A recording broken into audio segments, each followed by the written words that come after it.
Limitez votre activité.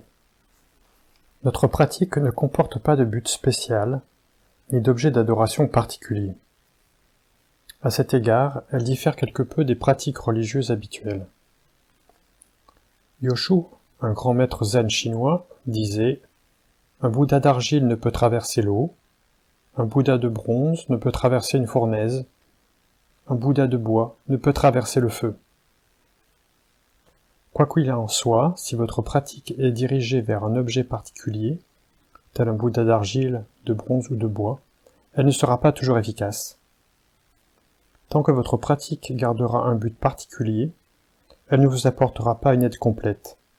Elle peut vous aider tant que vous vous orientez vers ce but, mais quand vous reprendrez votre vie ordinaire, cette pratique sera sans efficacité.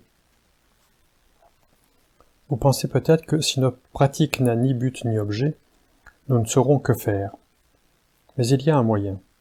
Le moyen de pratiquer sans avoir aucun but est de limiter votre activité ou de vous concentrer sur ce que vous faites au moment même. Au lieu d'avoir en tête un objet particulier, limitez plutôt votre activité. Lorsque votre esprit part vagabonder ailleurs, vous n'avez aucune chance de vous exprimer.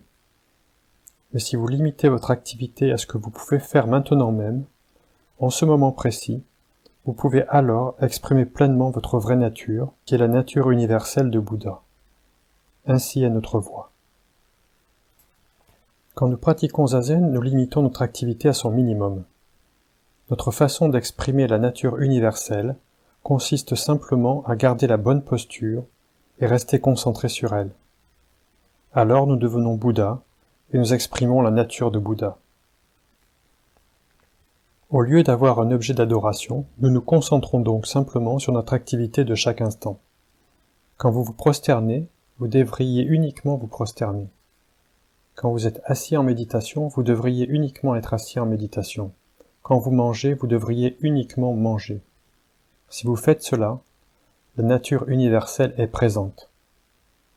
En japonais, nous disons « Shigyo-zanmai » ou « samadhi de l'unique action ». Samai ou samadhi signifie concentration. Ishigyo, pratique unique.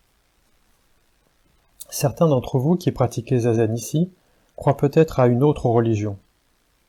Mais cela ne me gêne pas. Notre pratique n'a rien à voir avec une croyance religieuse particulière. Et vous n'avez pas à hésiter à pratiquer notre voie, car elle n'a rien à voir avec le christianisme, le shintoïsme ou l'hindouisme. Notre pratique est pour tout le monde. Lorsque quelqu'un croit à une religion particulière, son attitude généralement ressemble de plus en plus à un angle aigu dont la pointe s'éloigne de lui. Mais notre voie n'est pas ainsi. Dans notre voie, l'angle aigu est toujours pointé vers nous-mêmes et non à l'opposé. Inutile donc de vous inquiéter des différences entre le bouddhisme et la religion à laquelle vous pouvez croire. Les paroles de Yoshu sur les différents Bouddhas concernent ceux dont la pratique est orientée vers un Bouddha particulier.